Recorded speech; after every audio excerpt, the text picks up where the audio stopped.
Baik, bismillahirrahmanirrahim. Assalamualaikum warahmatullahi wabarakatuh. Baik, salam sejahtera untuk kita semua. Semoga kita tetap diberikan kesehatan oleh Allah Subhanahu wa taala sehingga kita tetap bisa belajar, bisa menuntut ilmu sehingga ilmu kita bermanfaat insyaallah ya. Oke, baik. Untuk meeting kita kali ini kita akan membahas tentang kesiapan dan transfer pelatihan. Jadi kalau kemarin-kemarin kita udah bahas tentang pelatihan, kemudian komponen, kemudian metode yang digunakan, udah kita bahas. Kemudian kita akan bahas tentang kesiapan dan transfer pelatihan. Jadi seperti yang kita tahu bahwasanya biaya pelatihan itu kan nggak sedikit ya, mahal gitu.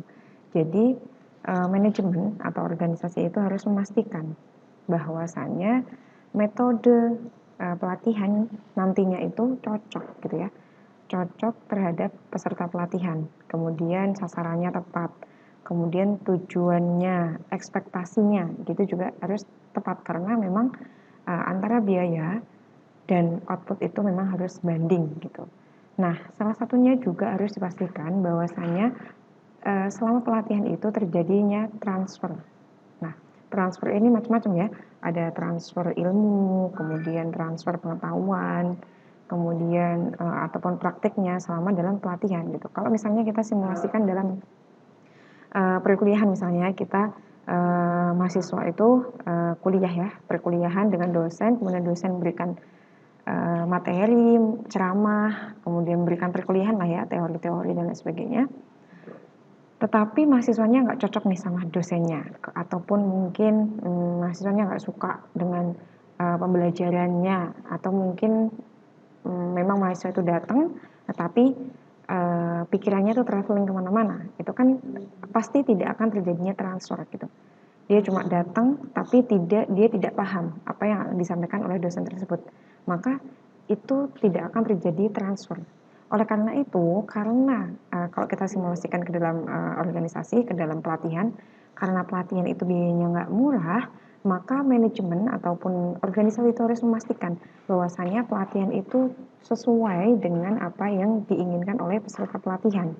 Metodenya oke, kemudian kalau metodenya cocok, kemudian trainernya itu juga bagus gitu ya, yang profesional gitulah ya, yang ahlinya, pasti insya Allah transfer itu akan terjadi gitu. Maka dari itu nanti biaya yang dikeluarkan dengan output yang nantinya akan dihasilkan itu akan sesuai gitu. Oke, kita akan langsung bahas ya. Itu untuk ini ya, secara garis besarnya gitu ya. Oke. Yang pertama, pendahulunya. Jadi masalah kinerja mungkin berasal dari berbagai sumber, ya banyak kan, penurunan kinerja itu banyak banget sumbernya, ya. Tidak hanya kurangnya pelatihan ataupun kesenjangan kompetensi.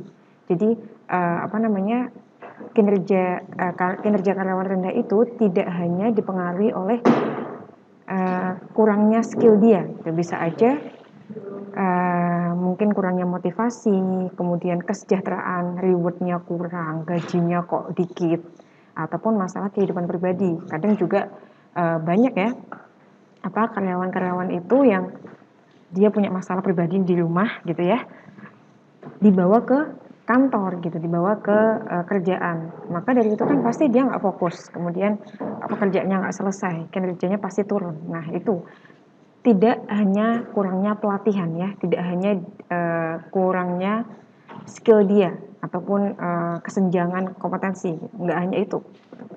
Nah, sumber masalah kinerja yang dapat ditangani oleh pelatihan itu adalah kekurangan yang ada di bawah kendali peserta pelatihan ya. Jadi karena pelatihan berfokus pada mengubah pekerja atau karyawan, pelatihan itu dapat mengalami peningkatan ketika karyawan merupakan sumber keterbatasan atau kurang optimalnya kerja. Jadi pelatihan itu bisa mengalami peningkatan ketika masalahnya adalah kekurangan kompetensi atau adanya kesenjangan kompetensi ya. Tapi kalau masalahnya adalah motivasi, kemudian masalahnya adalah kurangnya reward ataupun mungkin masalah pribadi, ya pelatihan nggak tepat gitu untuk mengatasi untuk mengatasi penurunan kerja. Maka manajemen itu kan seni ya. Jadi seni ini harus dia tahu ini ya, punya critical thinking, analisis yang bagus. Sebenarnya ini karyawan ini tuh kok kinerjanya turun tuh kenapa sih? Faktornya apa sih? Apa dia memang skillnya kurang, ataupun mungkin dia ada masalah pribadi, atau mungkin dia lagi ada merasa bahwa gajinya terlalu dikit atau gimana. Itu memang harus diselidiki terlebih dahulu sebelum memastikan bahwasannya nanti akan diadakan pelatihan gitu. Jangan dulu, nanti harus ada beberapa proses atau tahapan yang harus dilakukan organisasi gitu. Nah, misalnya pelatihan penjualan akan meningkatkan penjualan jika masalahnya adalah teknik penjualan karyawan yang kurang baik. Tetapi jika masalahnya disebabkan oleh produk yang kurang baik, harga yang tinggi, atau ekonomi mengalami resesi ya kayak pandemi gini, pelatihan penjualan tidak akan membantu gitu. Pelatihan itu dilakukan ketika masalahnya adalah kurangnya skill ataupun mungkin ini kan industri 4.0. Kemudian karyawan dituntut untuk bisa teknologi. Kemudian pekerjaannya dia kan didampingi oleh teknologi karena kita juga akan menghadapi society 5.0 ya. Itu jadi teknologi itu akan berdampingan dengan SDM, dengan sumber daya manusia. Gitu. Kalau misal memang dibutuhkan kompetensi yang baru, dibutuhkan soft skill yang baru, maka ya oke dilakukan pelatihan. Tetapi kalau masalahnya bukan tentang kompetensi yang kurang, ya pelatihan tidak cocok untuk dilakukan gitu. Maka harus dilakukanlah penyelidikan tahapan-tahapannya banyak gitu. Maka dari itu harus disesuaikan dengan kebutuhan yang ada di organisasi gitu ya. Oke. Jika pelatihan dinilai diperlukan untuk memperbaiki atau meningkatkan kinerja karyawan, maka dilakukan analisis terhadap kesiapan untuk pelatihan. Nah, jadi kesiapan itu apa aja? Analisis kesiapan karyawan untuk pelatihan itu mengacu pada yang pertama, apakah karyawan itu memiliki karakteristik pribadi seperti kemampuan, sikap, kemudian keyakinan, dan motivasi yang dibutuhkan untuk mempelajari isi program pelatihan dan menerapkannya pada pekerjaan. Jadi dipastikan bahwasanya peserta yang akan nanti mendapatkan pelatihan itu dia harus mempunyai kemampuan. Maksudnya kemampuan di sini adalah dia harus siap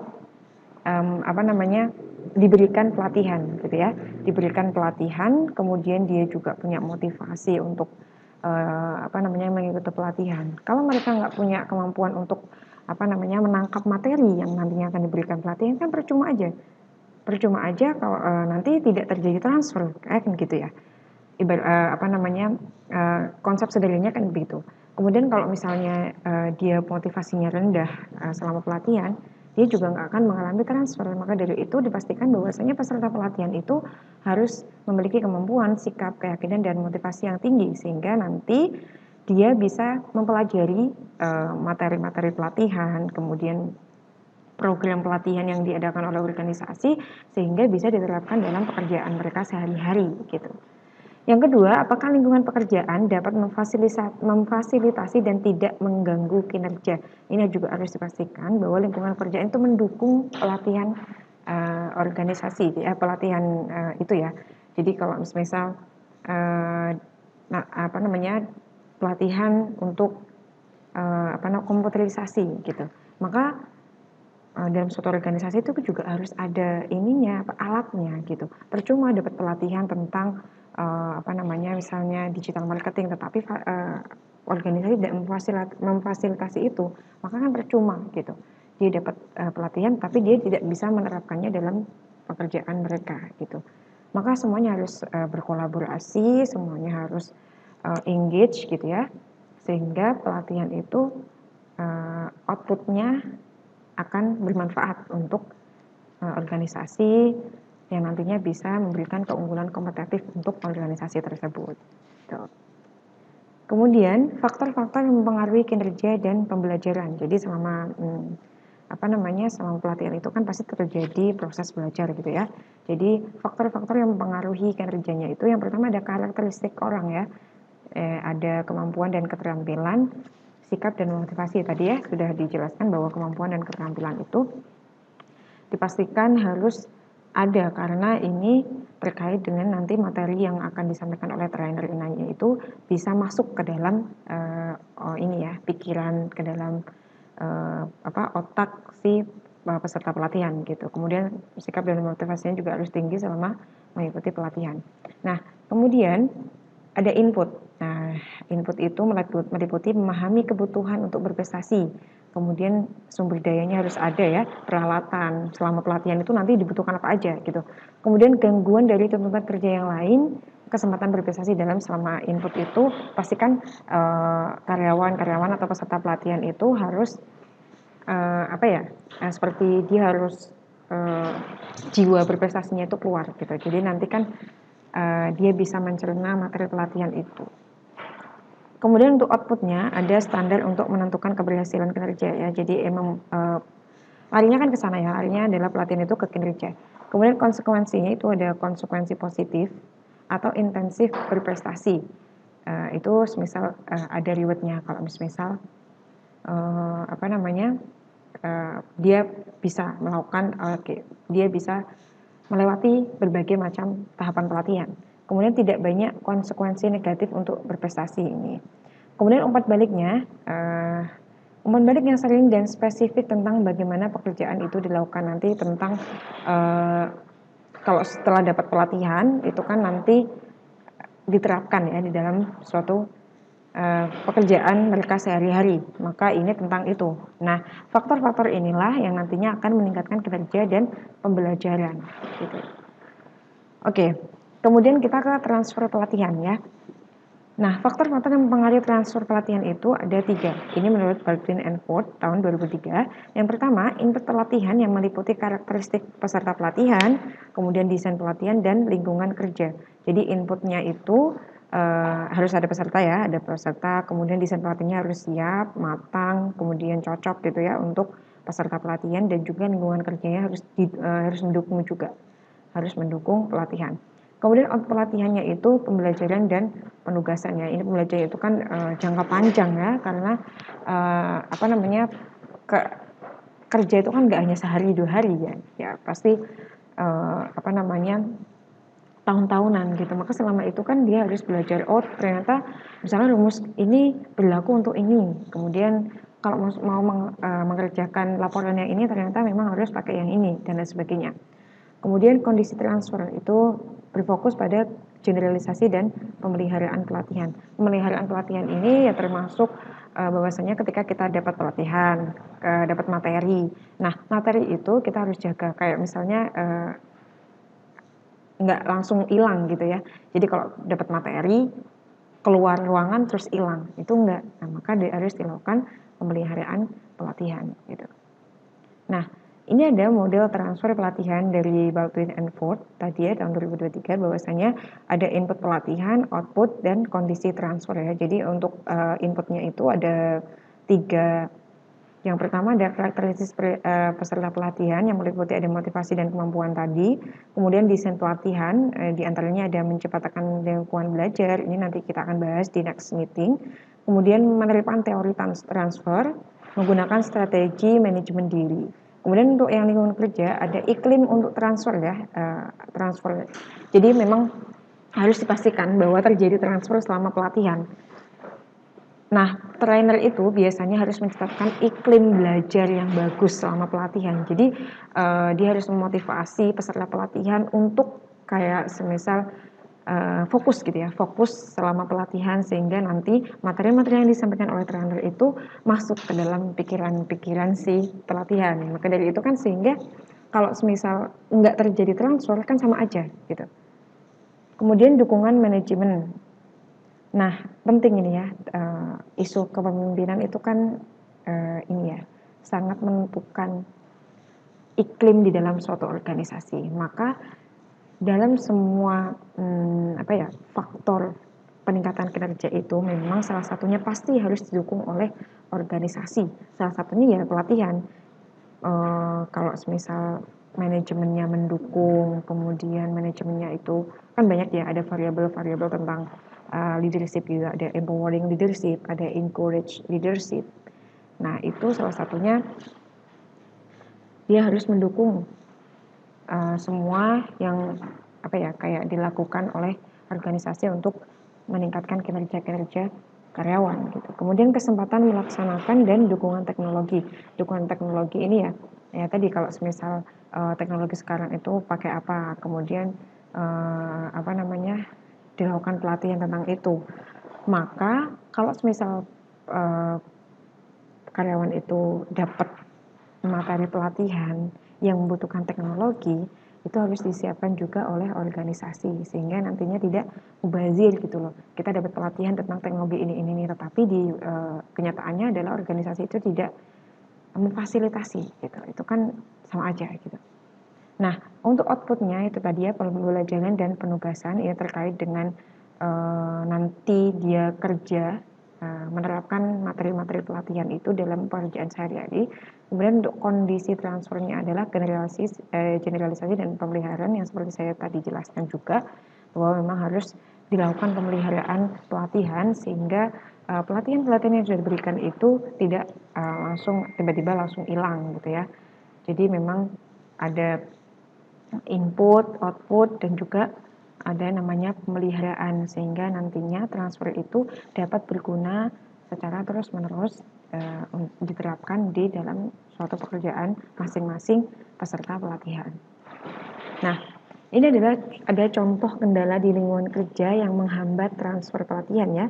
Kalau kita tadi udah bicara tentang transfer pelatihan itu yang bagus kayak gimana, kemudian faktor-faktor yang mempengaruhinya kayak gimana, ini adalah contoh kendala yang terjadi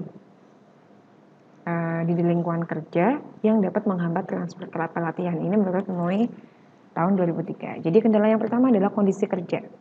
Kondisi kerja itu meliputi tekanan waktu, kemudian peralatannya tidak memadai ya, tadi mungkin teknologinya kurang oke di dalam suatu organisasi, kemudian tidak banyak kesempatan menggunakan keterampilan, jadi sama aja gitu ketika kita punya keterampilan yang soft skill-nya banyak ya, komunikasi oke, kemudian komputerisasi oke, tetapi di dalam organisasi itu tidak digunakan, maka kan usang gitu ya. Kita juga nggak mengasah keterampilan kita sehingga nanti kan pasti lupa. Dulu saya jago nih kayak gini, tapi selama kerja nggak digunakan, otomatis kan tumpul gitu ya. Kayak kita belajar matematika waktu itu, waktu SD gitu ya, terus kemudian kuliah nggak ada matematika. Nah, lupa gitu, rumus-rumusnya lupa, karena memang tidak diasah gitu. Kemudian anggaran yang tidak memadai, ya ini adalah beberapa faktor, beberapa contoh-contoh kendala dalam kondisi kerja. Nah, pengaruhnya apa terhadap transfer? Peserta pelatihan memiliki kesulitan menggunakan pengetahuan, keterampilan, dan perilaku baru karena memang ada kendala-kendala ini.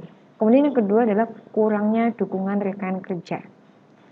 Nah, itu meliputi menghambat penggunaan pengetahuan dan keterampilan baru pada pekerjaan, kemudian tidak mau memberi umpan balik. Yang terakhir adalah melihat pelatihan sebagai hal yang menghamburkan waktu. Jadi kan banyak ya, motivasi orang tuh beda-beda, ada yang tinggi, ada yang rendah. Ada yang seneng dapat pelatihan, ada yang males gitu ya. Beda-beda. Maka dari itu, ini salah satu kendala yang dihadapi oleh organisasi dalam menghambat transfer pelatihan. Nah, pengaruhnya adalah kolega tidak mendukung penggunaan pengetahuan, keterampilan, atau perilaku baru karena memang tidak ada dukungan dari rekan kerja maupun organisasi ataupun mungkin pimpinan dan lain sebagainya. Nah, kendala yang terakhir adalah kurangnya dukungan dari manajemen ya. Tadi yang saya bilang bahwa pemimpin atau leadership itu penting. Maka dari itu kalau semisal ada tidak menerima ide atau saran yang dipelajari dalam pelatihan, ya pasti kan agak ribet nih pimpinan saya mengajukan pelatihan tentang ini nggak disetujui, nggak gitu-gitu. Kemudian manajemen SDM melakukan mengirim proposal bahwasanya ini waktunya untuk memberikan pelatihan karena memang ada isu-isu penurunan kerja di divisi ini dan lain sebagainya. Nah, mungkin manajemennya menghamburkan waktu atau mungkin anggarannya tidak ada dan lain sebagainya. Itu termasuk adalah kurangnya dukungan manajemen gitu ya. Kemudian tidak mendiskusikan kesempatan pelatihannya. Kadang beberapa isu tentang kepemimpinan itu kan banyak. ada yang dia itu encourage, ada yang dia itu empowering, tapi ada juga yang dia itu kayak semacam kepemimpinan transaksional gitu ya. Jadi memang agak sulit untuk diajak koordinasi, agak sulit untuk diajak rembukan kayak gitu.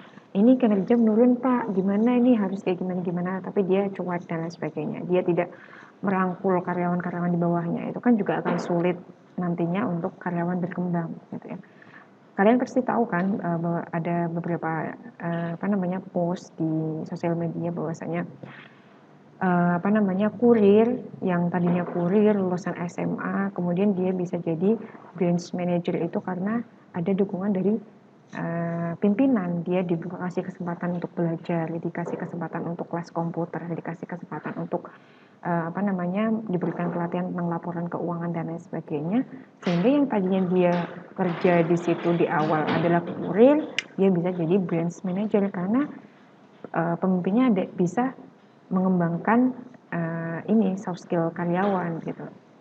Kemudian ada menentang penggunaan keterampilan yang dipelajari dalam pelatihan. Kemudian mengkomunikasikan bahan pelatihan itu hanya membuang-buang waktu. Tidak bersedia memberi penguatan, umpan balik, dan dorongan yang diperlukan untuk peserta pelatihan menggunakan isi pelatihan. Pengaruhnya adalah pimpinan tidak menguatkan pelatihan atau memberikan kesempatan menggunakan pengetahuan, keterampilan, atau perilaku baru. Maka kalau misalnya agak sulit ya, kalau misalnya manajemen tidak mendukung, ya kita nggak bisa tidak bisa menikmati pelatihan itu gitu. Padahal pelatihan itu sebenarnya hak karyawan, karena di dalam suatu organisasi, dalam suatu ritme kerja itu karyawan itu harus diberdayakan. Salah satunya adalah diberikan pelatihan, diberikan kesempatan untuk berkembang, kemudian diberikan untuk upgrade kemampuan, kemudian karirnya juga gitu ya. Nggak mungkin kan kita kerja bertahun-tahun ya admin aja, kan pasti harus ada pengembangan karir. Nah itu salah satunya adalah hak karyawan. Kalau misalnya manajemen kurang memperhatikan hal tersebut, ya karyawan itu kan jadi kasihan gitu ya, karena haknya tidak terpenuhi. Nah, tingkat dukungan manajemen terhadap pelatihan ya, tadi kalau kita udah bahas tentang kendala-kendala, salah satunya ada kurangnya dukungan dari manajemen, maka ini adalah tingkat dukungan. Seberapa berpengaruhnya tingkat dukungan manajemen itu terhadap pelatihan. Nah, kalau dukungan tinggi itu mengajar dalam program. Jadi deskripsinya itu partisipasi sebagai pelatih. Kalau pimpinan itu bisa memposisikan diri, dia berpartisipasi sebagai pelatihan dalam dia engage gitu ya, dia engage terhadap pelatihan itu, maka dukungannya tinggi. Kalau dukungannya tinggi, otomatis pelatihan itu bisa successful gitu. Kemudian keterampilan praktik, manajemen memberikan kesempatan kepada peserta pelatihan praktik gitu ya. Nah, kemudian penguatan, kalau dukungan rendah itu ada penerimaan, hanya ya udah gitu toh ya, dorongan, partisipasi, kemudian menghadiri sesi, hanya menghadiri tanpa berpartisipasi secara langsung kan beda ya. Kalau berpartisipasi langsung itu dia engage-nya kan tinggi, sehingga dukungannya tinggi, kemudian pelatihan juga akan berhasil. Tapi kalau cuma menghadiri ataupun cuma mengakomodasi itu ya dukungannya rendah, sehingga ya kayak nggak ada motivasi untuk memberikan pelatihan terhadap peserta gitu. Maka dari itu dukungan manajemen itu penting demi terciptanya pelatihan yang sukses gitu. Karena biaya mahal, maka harus diperhatikan betul tentang terjadinya transfer, kemudian untuk komponen pelatihannya, desain pelatihannya, kemudian tujuan pelatihannya itu harus pasti dan jelas, sehingga nanti output pelatihan itu bisa sesuai dengan ekspektasi organisasi. Jadi antara biaya yang dikeluarkan dengan output yang dihasilkan itu sesuai, worth it gitu ya istilahnya. Oke. Kemudian Anda memaksimumkan transfer pelatihannya. Ada beberapa hal yang dapat memaksimumkan transfer pelatihan. Yang pertama, mengembangkan dan mengikuti tujuan pembelajaran yang dinyatakan secara jelas untuk pelatihan. Kemudian memaksimalkan kesamaan antara konteks pelatihan dan konteks pekerjaan. Ya, harus sinkron gitu ya.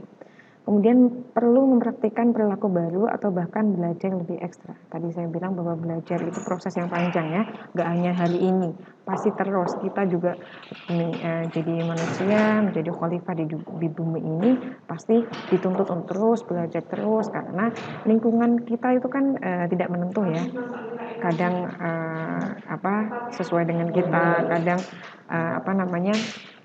nggak sesuai dengan ekspektasi. Maka dari itu terus belajar. Kemudian memasukkan sejumlah situasi stimulus dalam praktik ya.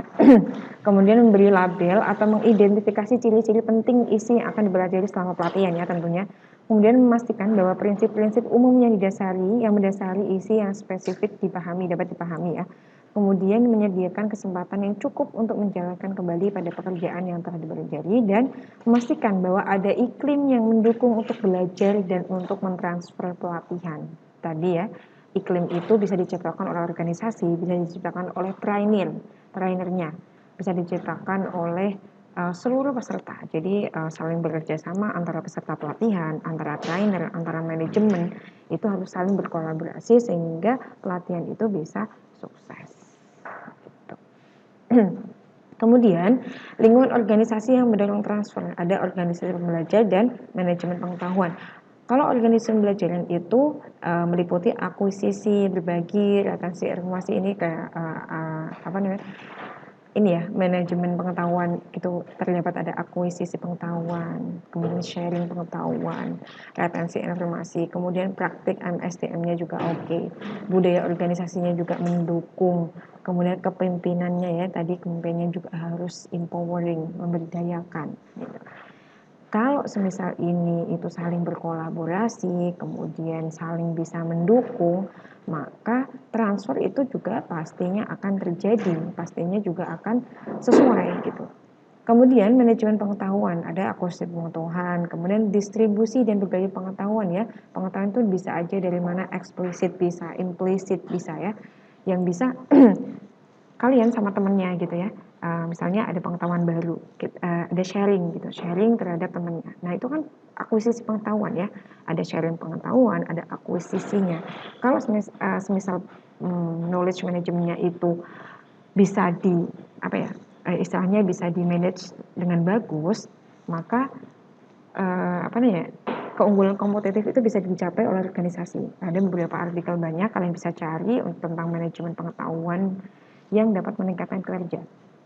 Kemudian pengembangan dan pemanfaatan pengetahuan, jadi nggak hanya transfer pengetahuan aja, nggak hanya akuisisi pengetahuan aja, itu harus dikembangkan, harus dimanfaatkan. Misalnya, saya tahu nih rumus baru untuk membuat laporan tentang ini misalnya.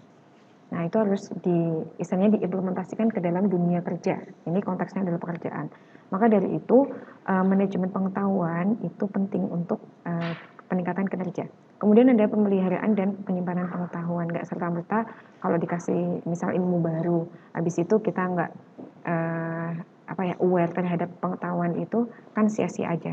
Habis itu kita dikasih tahu tentang pengetahuan itu, tiba-tiba kita nggak aware terhadap kita mau melihara pengetahuan itu, kemudian menyimpannya ke dalam otak kita, kemudian dijadikan sebagai pengetahuan baru.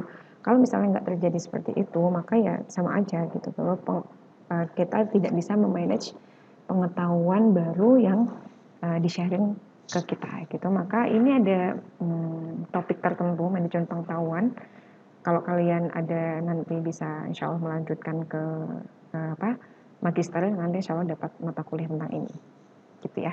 Itu untuk manajemen pengetahuan. Nah ini adalah beberapa yang bisa kita bahas dalam pertemuan kali ini. Kalau ada pertanyaan silahkan bisa ditanyakan, kita akan diskusi bareng. Kurang lebihnya seperti itu. See you next meeting. Assalamualaikum warahmatullahi wabarakatuh. Stay healthy everyone.